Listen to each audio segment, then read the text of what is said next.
Hi everyone, welcome back to our YouTube channel Lift Up Classes। आज हम सीखेंगे parts of speech. आप सबको पता है स्पीच एक भाषा ही होती है, हमारे जो विचार होते हैं उसको एक्सप्लेन करने के लिए हम स्पीच का यूज करते हैं। तो ये पार्ट्स ऑफ स्पीच क्या है, किसी स्पीच के पार्ट्स क्या हो सकते हैं, लेकिन हिंदी में इसको बोलते हैं शब्द भेद, यानी कि आपकी स्पीच के भेद, आपकी स्पीच के पार्ट्स। ओके, आपकी बॉडी है, ओके, आपकी बॉडी है, आपकी बॉडी के डिफरेंट पार्ट्स हैं। बचपन में हम सीखते हैं पार्ट्स ऑफ बॉडी। ओके, क्यों सीखते हैं? क्योंकि बॉडी तो एक है बट हमारे बॉडी के पार्ट्स तो डिफरेंट हैं। वैसे ही हमारी स्पीच तो एक है लेकिन इस स्पीच के डिफरेंट पार्ट्स होते हैं। अब डिफरेंट पार्ट्स कौन से होते हैं? वो ये होते हैं पार्ट्स ऑफ स्पीच के। ये है आपके डिफरेंट 8 पार्ट्स। अब हम इस स्पीच तक पहुंचते कैसे हैं? आपको पता है इंग्लिश में सबसे पहले हम जब लेटर सीखते हैं स्कूल के अंदर, A for apple, B for ball, यानी हमने पहले ए सीखा। ओके, तो हमने सबसे पहले सीखा लेटर। उसके बाद हमने उस ए साउंड को अपने वर्ड्स में अप्लाई किया। ओके, फिर हमने सीखा वर्ड बनाना, फिर उस वर्ड से सीखा हमने एक सेंटेंस बनाना। ओके, उसके बाद जब हमने लेटर से वर्ड, वर्ड से सेंटेंस एंड सेंटेंस से हम कहां पर पहुंचेंगे? एक स्पीच पर पहुंचेंगे। तो गाइस, लेटर से स्पीच तक जो पहुंचने की हमारी जर्नी है that is very difficult. Okay, उसको स्पीच तक पहुंचने के लिए हमें बीच में बहुत सारी चीजें सीखनी पड़ती हैं। तो आज मैं आपको सिखाऊंगी पार्ट्स ऑफ स्पीच कि इंग्लिश लैंग्वेज को सीखने के लिए हमें किन किन पार्ट्स की नीड होती है। आपके सामने एक सेंटेंस होता है, आपने लिखा दिस इज अ गर्ल। अब ये दिस क्या है, इज क्या है, ए क्या है, गर्ल क्या है? देखिए, हमें एक एक वर्ड का पता होना चाहिए कि ये वर्ड हमारे सेंटेंस में क्या रोल प्ले कर रहा है, ये कौन सा पार्ट्स ऑफ स्पीच है। तो उनको करने के लिए हमारा फर्स्ट पार्ट ऑफ स्पीच क्या है? नाउन है। हम लोग बचपन से सीखते हैं नाउन, और हम सब कहते हैं नाउन, तो हम सबको पता है नाउन तो संज्ञा होती है भाई। संज्ञा क्या होती है कि all the naming words, noun is the name of a person, place, thing, all these things are our noun. आप इसको बहुत शॉर्टली लर्न कर लीजिए। All the naming words are noun, और you can say all the things around us, everything around us is a noun. हर चीज एक noun है। अब हम बात करेंगे प्रोनाउन की। हम प्रो वर्ड को समझ लेते हैं। प्रो होता है के लिए। ओके, के लिए, यानी कि प्रोनाउन हो गया नाउन के लिए। नाउन के लिए जो भी वर्ड आप यूज करेंगे वो आपका क्या हो जाएगा? प्रोनाउन हो जाएगा। अब मैंने कहा सीता इज अ गर्ल, अब सीता वर्ड हो गया। अब इस सीता से पहले, सीता के लिए अगर मैं कोई नाउन प्रोनाउन यूज करूंगी तो वो क्या होगा? वो होगा हमारा क्या? शी। ओके, तो किसी भी नेम के लिए, दिल्ली है, हम लोग दिल्ली में रहते हैं, Delhi is a big city. अब ये दिल्ली है तो दिल्ली तो नेम हो गया सिटी का, लेकिन इसके लिए मैं क्या प्रोनाउन यूज करूंगी? इसके लिए यूज करूंगी मैं इट। ओके, तो जो भी वर्ड्स आपके नाउन की जगह पर यूज होंगे वो आपके प्रोनाउंस हो जाएंगे।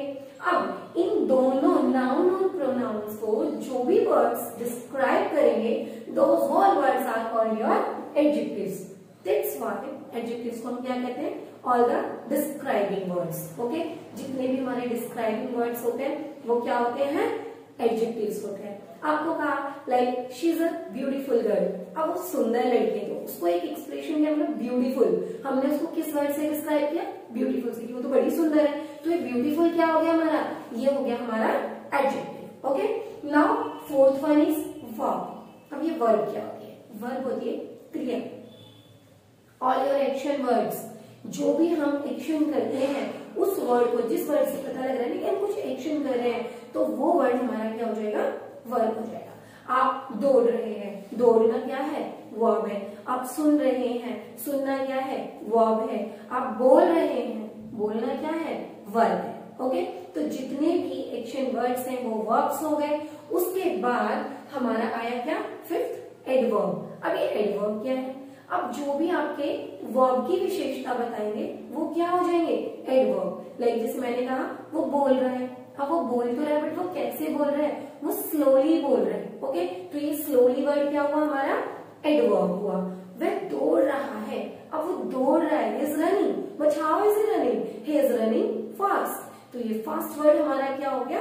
एडवर्ब हो गया, जिसने किसको डिस्क्राइब किया? आपके रन को डिस्क्राइब किया कि दौड़ रहा, कैसे दौड़ रहा है? फास्ट। ओके, तो एडवर्ब आपके सारे वो वर्ड्स हो गए जो आपके वर्ब को डिफाइन करेंगे। 6th one is our preposition. Preposition क्या होता है? जो आपको आपकी पोजीशन बताए कि आप कहाँ पर है, वो वर्ड्स हमारे होते हैं प्रीपोजिशन। मैंने कहा I am in the room, तो आपका मैं कहाँ हूं? मैं रूम में हूं। ओके, तो ये जो मैं है ये इन, ये मेरी क्या बता रहा है? पोजीशन बता रहा है कि मैं कहाँ पर हूं। You are sitting on the chair, अब आप चेयर पर बैठे हुए हैं, तो ये जो चेयर है, चेयर पर जो बैठे हुए हैं, तो ये आपको आपकी क्या बता रहा है? आपको आपकी पोजीशन बता रहा है कि आप कहाँ पर बैठे हुए हैं, आप चेयर पर बैठे हुए हैं। तो you are sitting on the chair, तो ओन वर्ड आपका क्या हुआ? प्रीपोजिशन हुआ। ओके, इसके बाद conjunction. Conjunction is also an important part of our parts of speech. Okay, conjunction होते हैं जितने भी, कंजक्ट करना क्या होता है? कंजंक्शन को अगर हम शॉर्ट में बोले तो कंजक्ट, और कंजक्ट क्या होता है? जोड़ना होता है। जो भी दो शब्दों को या दो वाक्यों को जोड़ दे वो क्या होंगे? कंजंक्शंस होंगे। लाइक मैंने कहा, मैं दो वर्ड्स बोल रही हूँ, Ram is good, Sita is good.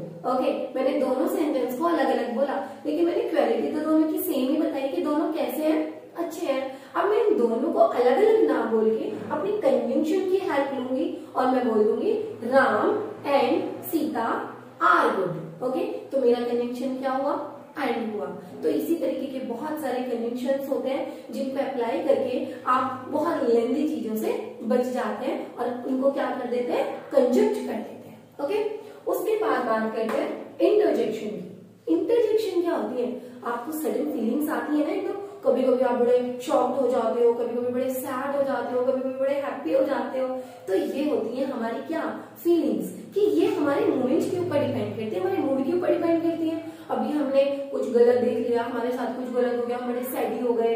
Okay, और हमें कुछ मिल गया, हम कहीं से वॉन कर गए, हमें विक्ट्री मिली, तो हम बड़े खुश हो गए। तो जब हम खुश होते हैं तो हम हुर्रा वर्ड यूज कर लेते हैं, हम बड़े सैड होते हैं तो हम अलास वर्ड यूज कर लेते हैं, हम बड़े सरप्राइज होते हैं, ओह एकदम से हम सरप्राइजिंग वर्ड्स यूज करते हैं।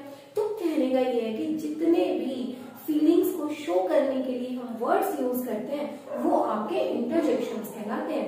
ओके, और इंटरजेक्शंस के लिए आपको ये वाला मार्क याद रखना है, ये आपको, ये इसको हम एक्सक्लामेटरी मार्क कहते हैं। एक्सक्लामेटरी मार्क के बिना आप इंटरजेक्शंस को यूज नहीं कर सकते हैं। ओके, तो गाइस ये थे हमारे 8 पार्ट्स ऑफ स्पीच जो हमने आज की क्लास में सीखे हैं, बट ये हमने अभी डिटेल में नहीं सीखे हैं, ये सिर्फ हमारा शॉर्ट वीडियो है इसके ऊपर। अभी हम इन 8 के 8 पार्ट्स ऑफ स्पीच को डिटेल में करेंगे। तो okay guys, thanks for this video today. मिलते हैं नेक्स्ट वीडियो में। Keep watching the videos. Thank you.